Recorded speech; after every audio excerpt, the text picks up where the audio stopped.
Good day mga boss! Welcome po sa ating channel, Math Tutorials TV, and in this video, we are going to solve system of linear equation using matrices and Gaussian elimination with back substitution.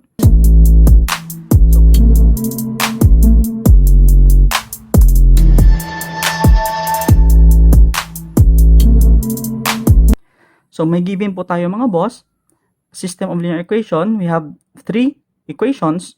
So we have negative x plus 3y equals negative 4, x minus 2y plus 3z equals 9, and 2x minus 5y plus 5z equals 17. So, paano po natin, hanapin po natin yung values ng x, y, at saka z. So, solve natin tong linear equation na to, yung mga linear equations na given na to, gamit lamang po yung matrices or matrix at yung Gaussian elimination with back substitution. So, paano po? Una-una natin gagawin is we're going to convert our linear equations into augmented matrix. So, paano po gawin yung augmented matrix, mga boss? So, unang-unang gagawin is i-check nyo muna if the given linear equations are in the standard form. So, dapat po yung naka-standard form po ito, ang ating linear equations at yung constant term, i-check nyo po yung constant term dapat nasa right side of the equation. So, yung given natin na tatlong equations are nasa standard form. So, you have negative x plus 3y equals negative 4 nasa standard form, x minus 2y plus 3z equals 9, standard form din, 2x minus 5y plus 5z equals 17.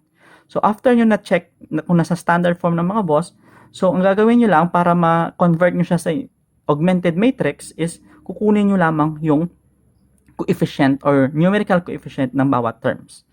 So, sa unang column, so, meron po tayong apat na columns kasi meron tayong tatlong literal coefficients, may tatlo tayong variables, x, y, and z, at meron tayong isang constant. So, bali, meron po tayong apat na columns at tatlong rows kasi may tatlo tayong equations.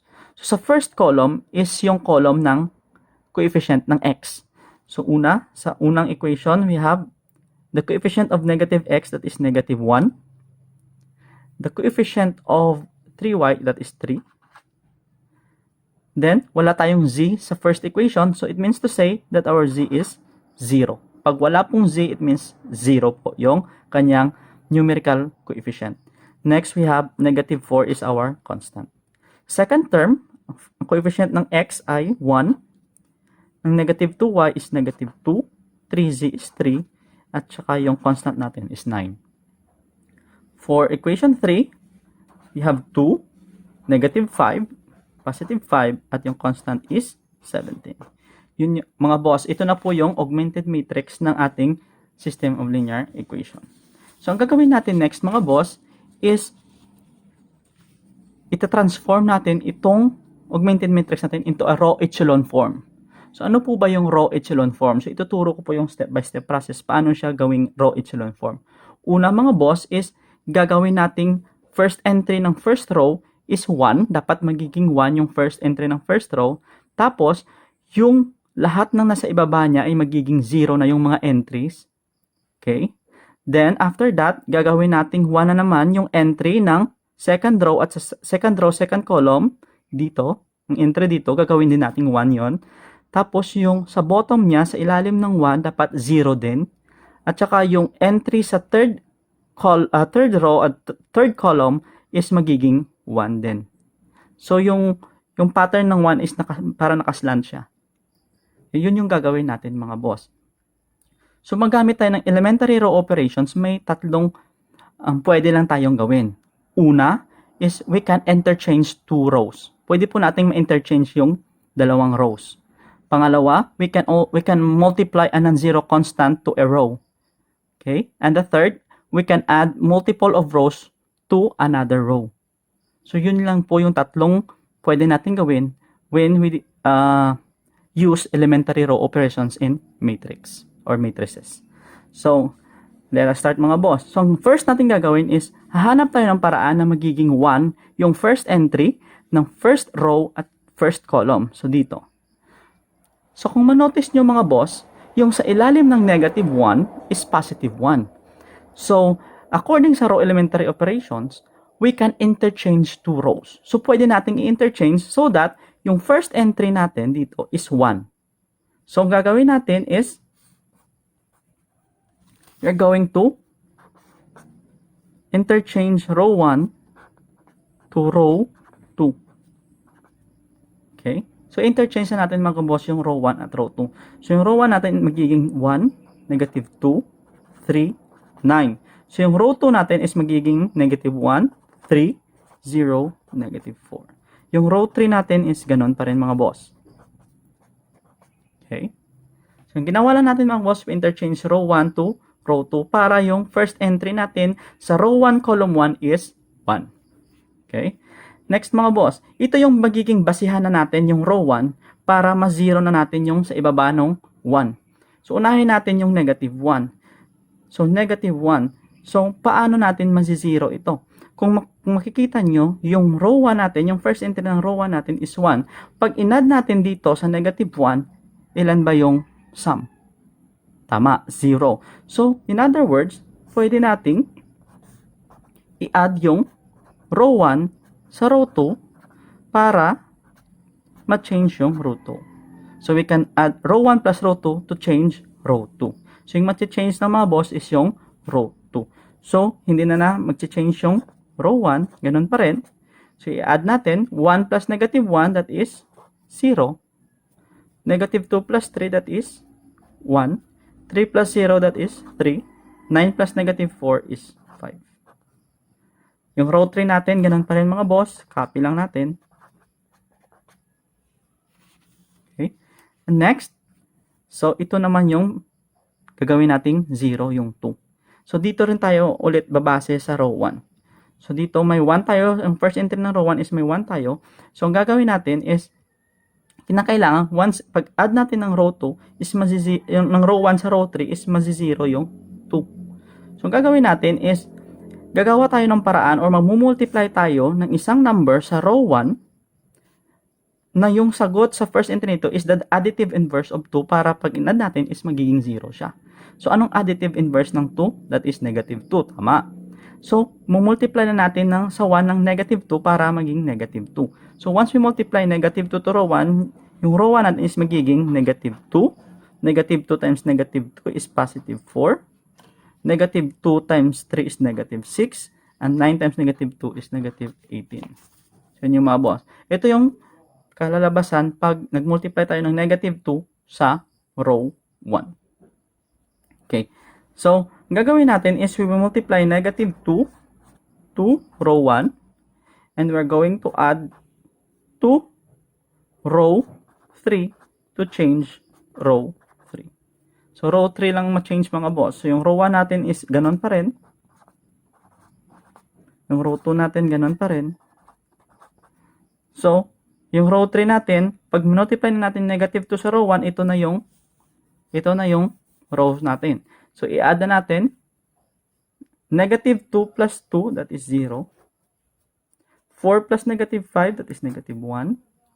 Negative 6 plus 5, that is negative 1. Negative 18 plus 17 is negative 1. Okay? Yung next step mga boss is gagawin natin yung second entry. Since yung first entry dito is 1, tapos lahat nung nasa ibaba niya 0 na, punta na tayo sa next column. Dito na po tayo. So yung 1 natin dapat ito yon yung 1. Yung second entry or yung entry ng second row, second column. Since kung nakikita nyo, 1 na siya mga boss, so no need na natin na i-change siya kasi 1 na siya. So no need na. So yung gagawin na lang natin mga boss is i-0 na lang natin yung sa ibaba niya. Okay. So kung makikita nyo mga boss, pag in-add nyo yung row 2 sa row 3, ilan yung sagot or ilan yung sum? 0 mga boss. Tama boss. 0. So ang gagawin natin mga boss is we are going to add row 3 plus row 2 to change row 3. Okay? I-add lang natin yung row 3 sa row 2 to change row 3. So yung change na is row 3, copy lang yung row 1. Copy lang yung row 1. Copy natin yung row 2. Then, we're going to add now row 3 to row 2. So, 0 plus 0 is 0. 1 plus negative 1 is 0. 3 plus negative 1 is 2. 5 plus negative 1 is 4. Okay. So, yun na mga boss. So, okay na tayo dito. Okay na din tayo sa second column. Dito na tayo sa third column. Ito na yung gagawin nating 1. Okay? So, paano natin gagawin 1 yung 2 sa third row? So, gagawin natin is magmumultiply lang tayo ng kanyang reciprocal para yung 2 is magiging 1. So, ano yung reciprocal ng 2? That is 1/2 multiplied to row 3 to change row 3. Yun mga boss, multiply na tayo ng 1/2 sa row 3 para ma-1 yung 2. So, we have yung row 1 natin is hindi nag-change. Yung row 2 natin, same pa rin. So, yung row 3 is 0 times 1/2, that is 0. 0 times 1/2, still 0. Then, 2 times 1/2, that is 1. And 4 times 1/2, that is 2. Okay. Ito mga boss, ito na yung tinatawag na row echelon form. Yung row echelon form mga boss, yung rows consist entirely of zeros is makikita sa bottom part mga boss. Sa bottom part nyo makikita yon. Tapos yung row that does not consist entirely of zeros is nasa first row siya sa itaas at yung first entry niya is 1. That is what we call the leading 1. So, ito na po yung mga boss, yung tinatawag nating row echelon form. So, ang gagawin natin next mga boss, pag nasa row echelon form na siya, ibabalik na siya natin mga boss sa linear equation. Ibabalik na natin sa linear equation mga boss. So, ibabalik natin sa linear equation. Itong column na to is for x. So, we have x. Itong column na to is for y. We have minus 2y. Column na to is z plus 3z. Itong column na to is constant. That is 9. Sa second row, we have y plus 3z equals 5. Sa third column mga boss is we have z equals 2. Okay. So now mga boss, pag ibalik na siya natin sa linear equation, meron na po tayong value ng z. So ito na po yung tinatawag na back substitution mga boss. Kasi babalik tayo. Okay? So gagamitin natin yung value ng z dito sa equation na to, y plus 3z equals 5, to find for the value of y. So we are going to substitute z. We have y plus 3 times 2 equals 5. This is y plus 6 equals 5. Y equals 5 minus 6. Applying the addition property of equality, where y is equal to negative 1. Okay. So negative 1 na mga boss. So meron na tayong dalawang values, yung z at saka y. Yung z natin is 2, yung y natin is negative 1. So yung dalawang values ng z at yung values ng z at saka y, gagamitin naman natin to solve or isa-substitute natin sa equation na x minus 2y plus 3z equals 9 to solve for the value of x. So x minus 2 times negative 1 plus 3 times 2 equals 9. So x negative 2 of negative 1, that is positive 2. 3 times 2 is 6 equals 9. So x plus 2 plus 6 is 8 equals 9. Applying addition property of equality, magiging negative 8 dun sa kabila. So x is equal to 1. So yun yung mga boss. Yung value ng x natin is 1. So eto na, nasolve na natin yung system of linear equation gamit yung matrix at Gaussian elimination with back substitution. Thank you mga boss sa panonood and God bless.